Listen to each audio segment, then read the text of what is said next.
Hello, everybody. Back again. We're going to do a recap for really the past 2 days after having left Little Rock, Arkansas. Give you guys a little, brief or understanding of some of the things that we've done and experienced in 2 days of time. So, Little Rock, Arkansas was a great experience when we visited the high school, Central High School of Little Rock, the museum there. That was the first school that had integrated in 1957, which we mentioned before. Great tour. We were able to visit the museum, visit the high school, and then after our tour, then we got on the road to Tulsa. Yeah. Right. So we rode from Little Rock, Arkansas to Tulsa, Oklahoma. Got here on Wednesday evening. We went to dinner at a Mex-Mex restaurant called El Patron. Oh, really good food. More Delicious. Food. There's something about this area that maybe the contrast with Virginia and here. We see the menus, the prices are fairly decent, but the amount of food that we get, so we get off the bike, we go to El Patron, we order appetizers, we order a meal, and it is more than we can handle. Yeah, for sure. Yeah, definitely. The food was amazing. Amazing. I had a whole fish fried. I think it was red snapper. Right? Yeah. Correct. Yeah, delicious. So light and tasty. It was just, again, top shelf with some empanadas, right? Yep. Do you remember you had ceviche? I had ceviche. I had what did I have?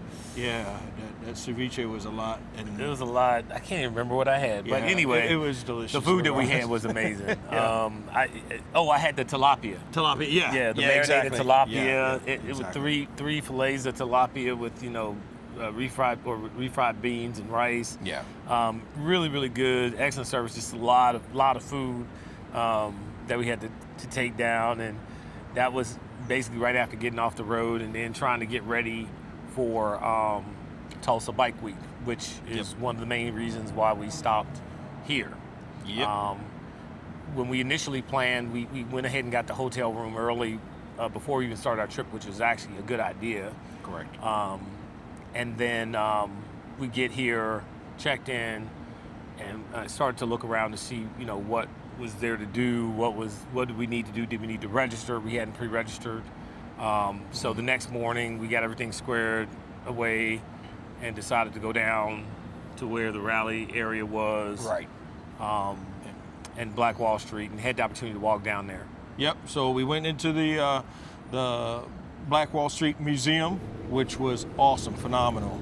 I highly recommend, if you're in the area in Tulsa, stop by and visit that museum. Yes. It will take your breath away. Talks through the whole experience, what happened here, how the African Americans had built from ground zero to a thriving community of business, and then how it was taken away, through, I guess, white rage or riots. They came in and basically burned the town down due to basically jealousy.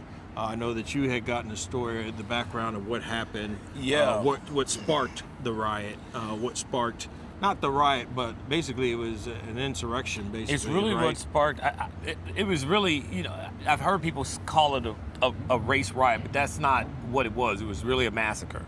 Yeah.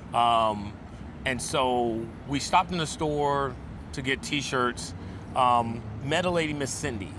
Miss Cindy and her family owned a T-shirt shop right on the corner of where Black Wall Street, where some of the old area in Black Wall Street is. So we go in there and we get to talking with Miss Cindy and some of the people who work there. And I told her I was from Chicago, and she goes, "Do you want to know a connection between Chicago and Tulsa?" And I'm like, "Sure."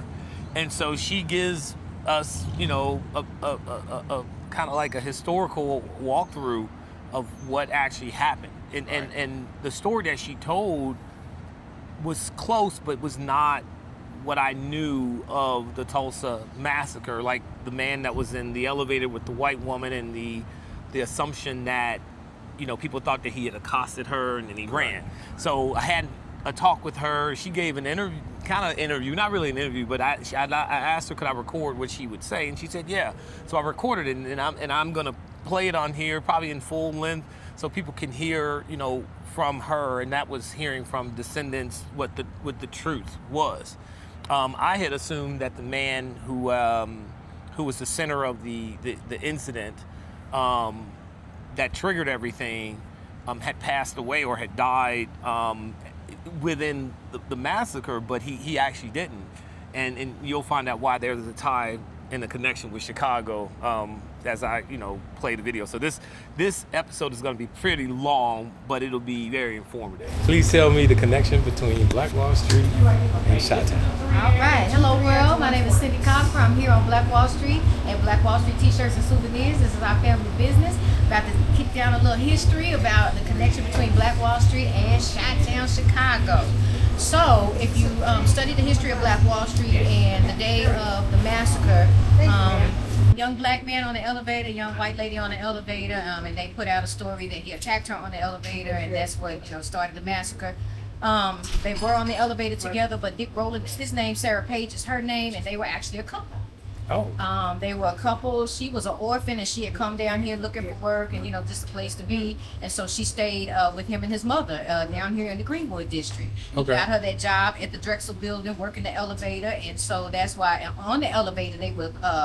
That day, according to what we know about and from her family, from his family actually, she was delivering the news that she was pregnant. So that's why they were close, and there was, joy and commotion on the elevator. And so when the elevator doors opened, the white people saw that, him and her close together. They were like, what's going on here? He got scared, so naturally he ran, because he was 1921, black man and a white woman. At that time. It was going down in the white establishment.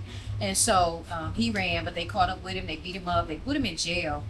There was a reporter that wrote an article, and so when you finish listening to me, you can see the article on the wall over there that said that he, had attacked her on the elevator, and that's what rallied the lynch mob. So the lynch mob showed up, about 1,500 deep white people ready to take him out for touching a white woman. She said that he did nothing to her. That when she came off the elevator, she said he did not attack her, did nothing to her, but they didn't care. And so they used that as an excuse to spark the massacre. Right. So they came down, our World War I veterans, which were armed because they were military. Right. And so they gathered up and went down to head off the lynch mob at the courthouse so that they could save Dick Rowland, because they knew that what the story was.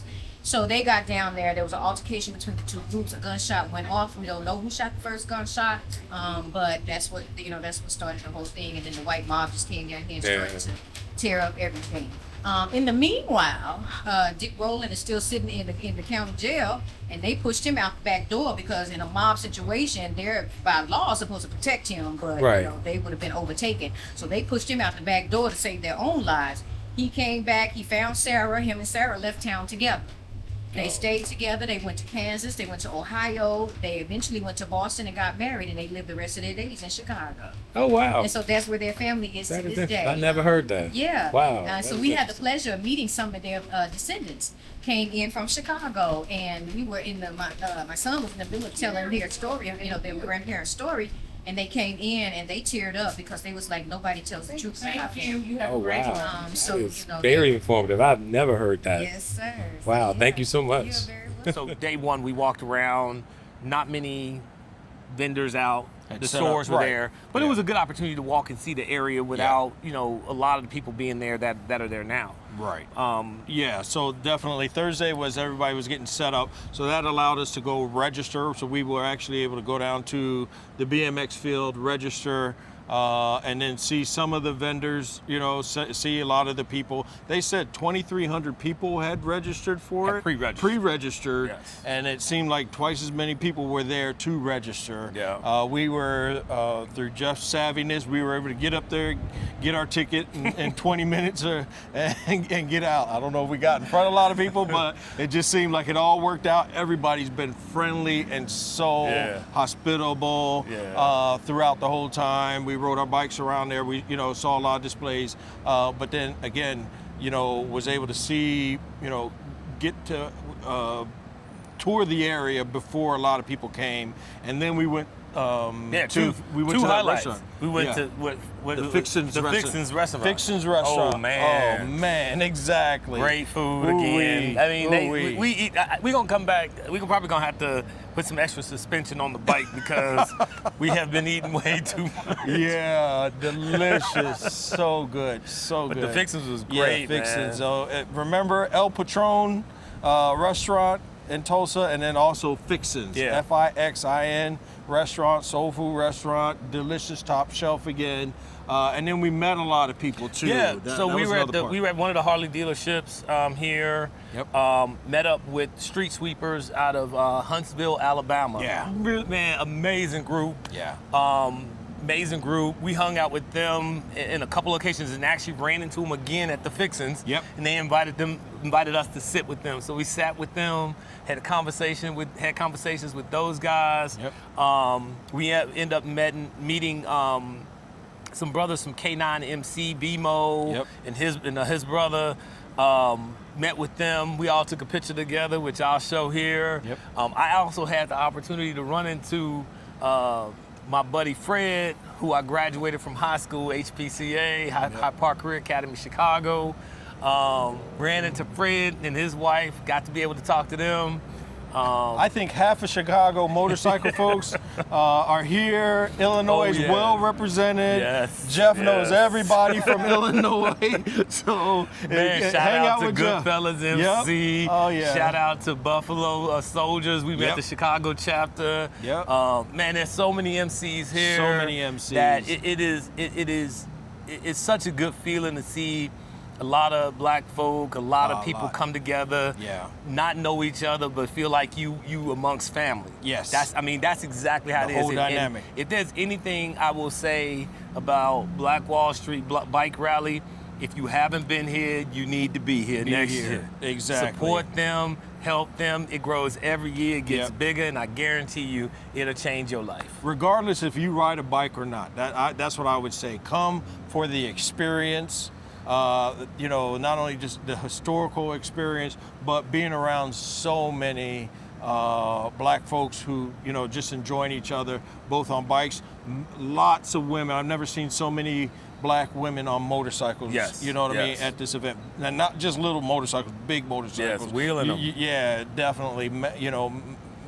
Definitely mastering the ride, if you will, and again, just the whole feel. It was the streets were full of. It was like a sea of black folks, mostly in our age group. I would say it was boomers. mostly black folk, but there was other people here Boomers too. and Gen X, families that were starting to come in, all that stuff. So today was a great day. Jeff will show some great videos. Music was live and popping. The vendors, great, great souvenirs, paraphernalia, lots of cigars, lots of, drinks and food, and lots of vendors. And again, everything was great. So please feel free to, reserve it for next year. And make it, I'll do my best, and we'll do our best to come back every year to support this. Of all the bike rallies, this is the number one bike rally that I've been to, and I'll share that with you. Yeah, and again, shout out to Black Wall Street Bike Rally. Like I said, they do it every year. They've been growing every year. Some of I can't remember who actually told me. I think it was the manager at the museum. He said that they announced when they're going to do it next, that year in February. Okay. So you can search their website. I think it's Black Wall Street Bike Rally, and you'll be able to find out in February when they're going to do it next year. Reserve your rooms early because they go fast. Yeah. If you can, register early so they know who's coming, and then you also have your stuff squared away. Interesting thing, we were actually only supposed to be here Wednesday night, Thursday morning, and then we were going to leave and keep heading out west. Albuquerque being our next stop. We decided to stay one more day. Tried to stay at the same hotel. They were booked. So we ended up having to book another room at another hotel, which we're in front of now, Holiday Inn. and get a room for one night, and then we're out in the morning off to Albuquerque, which will be our next stop. Yeah, best decision that we made, you know, is to extend here and enjoy the Black Wall Street event and the motorcycle rally. So highly recommend it to each and everyone, you know, to come out and enjoy this event. Yeah. So I'm excited. I was telling Jeff now it's time for us to get back on the road. Yeah. So excited to get on the road tomorrow to Albuquerque, and then from Albuquerque to Flagstaff, right? We'll go through Flagstaff to Grand Canyon. We'll probably stay in Williams, Arizona. Correct. Once we leave Williams, Arizona, we're going to bypass Vegas, go straight to LA. I'm trying to link up with some people for dinner there. Definitely get to the end of Route 66. We'll then head up to San Francisco, and then we'll start to work our way back home. Yep. So far, it's still a great trip. We're not even halfway through it, and great experiences, great times. Yeah.